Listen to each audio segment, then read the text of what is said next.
Sabe aquela pergunta que parece simples, mas que no fundo não é? Tipo, o que exatamente é um país? A gente olha o mapa, vê aquelas fronteiras todas desenhadinhas, tudo organizado, mas e se muito do que está ali for, na verdade, uma grande ficção política? Pois é, hoje a gente vai mergulhar na diferença fundamental entre um país e uma nação. E olha, entender isso muda o jeito como a gente vê o mundo. E para começar essa conversa, se liga nessa frase que vem direto do nosso material de apoio. A Espanha não é uma nação. Peraí, como assim? Um país histórico, gigante, que a gente estuda na escola, não é uma nação? Isso dá um nó na cabeça, né?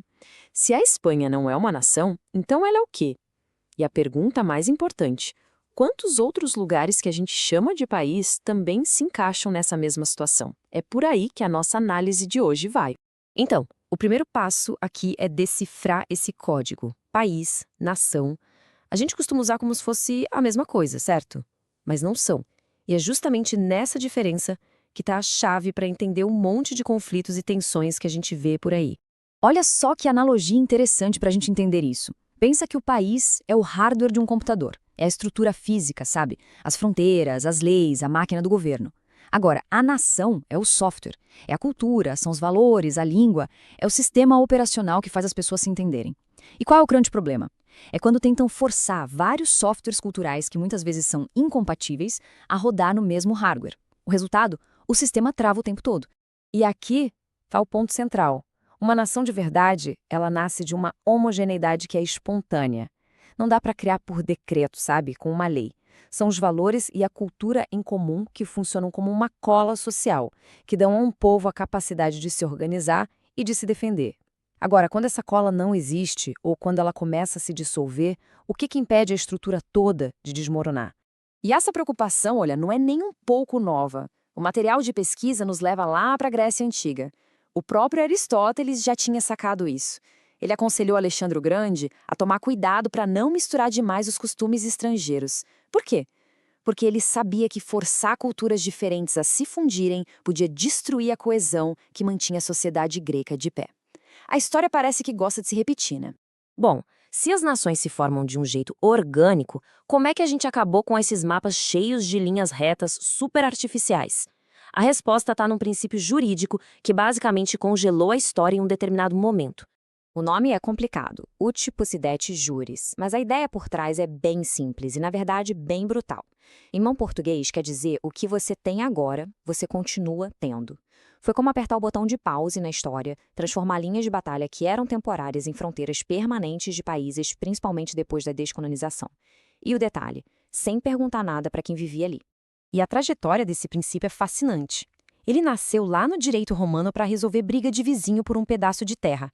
Séculos e séculos depois, essa mesma lógica foi usada para desenhar o mapa da América Latina e da África. Quer dizer, uma regra para disputa de propriedade virou a base para criar países inteiros. Isso mostra como o nosso mundo é moldado por convenções arbitrárias e não pelo desenvolvimento natural dos povos. Essa forma meio artificial de criar países acaba nos mostrando que, no fundo, existem dois grandes modelos de união entre os povos.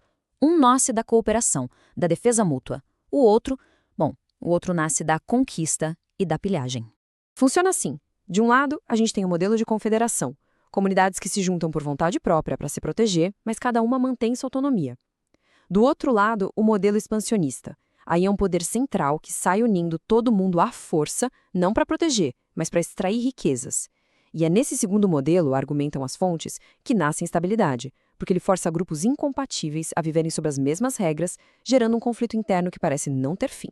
E a linguagem que o material usa para descrever esse segundo modelo é bem dura. Chega a chamar de um arranjo geopolítico mafioso. A ideia aqui é que o Estado, em vez de cumprir seu papel de protetor, acaba se tornando um predador do seu próprio povo. É uma visão que faz a gente se perguntar, afinal, para quem o Estado realmente trabalha? Certo, a teoria é forte, mas onde é que a gente vê essa tensão entre o mapa e a realidade acontecendo no mundo de hoje? Vamos dar uma olhada em alguns exemplos bem concretos. Pega a Espanha, que é descrita como uma quimera viva, uma imagem ótima para um ser feito de partes que não combinam. Lá, identidades fortes como a catalã e a basca vivem numa tensão constante com o Estado central. E o Brasil? O Brasil é um exemplo gigantesco. Um país continental no mapa, mas que abriga uma diversidade de povos tão grande que a pergunta "o que é ser brasileiro?" tem centenas de respostas diferentes. E muitas delas entram em conflito. Hong Kong e Taiwan são outros casos fascinantes. Ali a gente vê identidades nacionais muito fortes, com cultura e história próprias, que desafiam diretamente as linhas que um país muito maior desenhou no mapa. É a prova de que a identidade de uma nação não pode simplesmente ser apagada por um decreto político. E essa tensão toda pode acabar de jeitos bem diferentes. O Uruguai é um caso de divórcio bem-sucedido com o Brasil, que acabou criando uma nação estável por conta própria. Já a Irlanda é a prova trágica de que nem mesmo dividir a mesma ilha garante união. A geografia não cria uma nação, a cultura, sim. E tudo isso nos leva finalmente à questão fundamental por trás de toda essa discussão, a pergunta que realmente importa no final das contas.